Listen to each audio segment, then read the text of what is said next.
Hello, I'm Dr. Snehal Reddy from Hyderabad ARC Fertility Center, Gachibowli branch, consultant, gynecologist and fertility expert.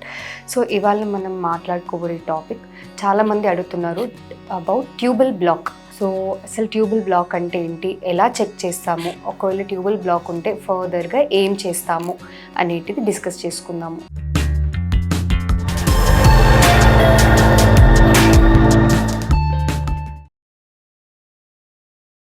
Tubal black అంటే ఏంటి? First మనకి గర్భసంచి నుండి అండాశయాల వరకు వెళ్ళి ఒక tube is fallopian tube. So ఆ ఫెలోపియన్ ట్యూబ్ ఒక ఫంక్షన్ ఏంటంటే అండాశయం నుండి ఎగ్ రిలీజ్ అయినప్పుడు ఆ ఎగ్ అనేది పికప్ చేసుకొని ట్యూబ్ ద్వారా ట్రాన్స్ఫర్ చేసుకొని ఒక దగ్గరికి వచ్చిన తర్వాత అక్కడ మనం కలిస్తే స్పర్మ్స్ అనేటిది వెళ్ళి ఆ ట్యూబ్లోనే ఆ ఎగ్తో కలిసేసి అక్కడ పిండం ఏర్పాటు పడుతుంది. ఆ పిండం అనేది తీసుకొచ్చి గర్భసంచి వరకు అందించడం ట్యూబ్ పని. సో ఇప్పుడు ట్యూబల్ బ్లాక్ ఉంది అన్నప్పుడు ఏమవుతుంది, మనకి ఎగ్ పికప్ అయినా కూడా స్పర్మ్ ఎగ్ కలవడానికి ఎక్కువ ఛాన్స్ ఉండకపోవచ్చు, ఆర్ ఎంబ్రియో అనేది మనకి ఆ ట్యూబ్ ఎగ్ని తీసుకొచ్చి ఒక పొజిషన్ వరకు కూడా అందించలేకపోతుంది, ఆ ట్యూబ్ పికప్ చేసుకోలేదు ఎగ్ని. సో ఇది ట్యూబల్ బ్లాక్ వల్ల వచ్చే ప్రాబ్లం. మనకి ఎగ్ స్పర్మ్ కలవకపోతే ప్రెగ్నెన్సీ రాదు. సో ఇది ఎలా చెక్ చేస్తాం మ్యామ్? ట్యూబల్ బ్లాక్ అనేది చాలా వేస్ ఉంటాయి చెక్ చేసుకోవడానికి. చాలా మోస్ట్ కామన్ మెథడ్స్ మనం హాస్పిటల్స్లో ఇప్పుడు చేసేది ఏంటంటే HSG and SSG or SIS.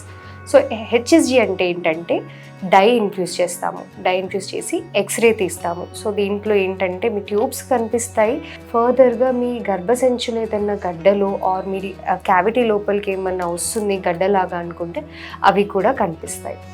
ఇది హెచ్ఎస్జి. బట్ హెచ్ఎస్జితో ప్రాబ్లం ఏంటంటే it is a little bit of painful procedure.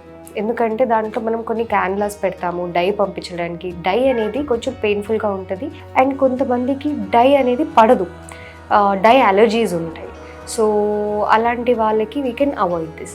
And what is SIS or SSG? This is saline infusion sonography.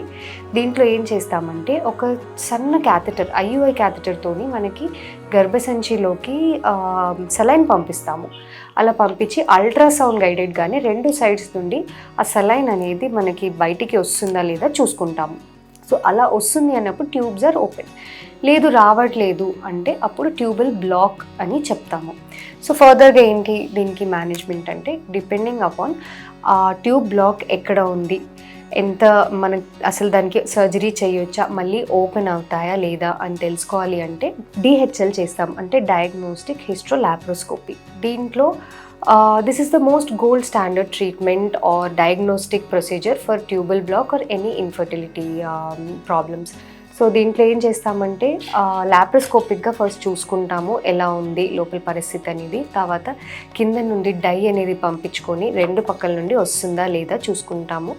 అదే టైంలో ఒకవేళ డై రావట్లేదు అంటే క్యాన్యులేషన్ అనేది ట్రై చేస్తాము. ఇన్ కేస్ ఒకవేళ పాసిబుల్ అవుతే అదే టైంలో మీకు ట్యూబ్స్ ఓపెన్ అయ్యే ఛాన్సెస్ ఉంటాయి. బట్ ఇన్ కేస్ లేదు, చాలా థిక్ అడిషన్స్ ఉన్నాయి, ట్యూబ్స్ ఓపెన్ అవ్వట్లేదు అనుకుంటే that is complete tubal blockage. So ఫర్దర్గా ట్యూబల్ బ్లాకేజ్కి ట్రీట్మెంట్ ఎలా చేసుకుంటాము అంటే మనకి ఇప్పుడు ట్యూబ్ బ్లాక్ ఉన్నప్పుడు ఐయుఐ ఆర్ న్యాచురల్ సైకిల్స్లో కష్టం ప్రెగ్నెన్సీస్ రావడము. సో ఫర్దర్ మేనేజ్మెంట్ దీనికి ఎలా ఉంటుంది అనుకుంటే IVF is good procedure to go head with for infertility in tubal blockage if it is completely confirmed that is a tubal blockage.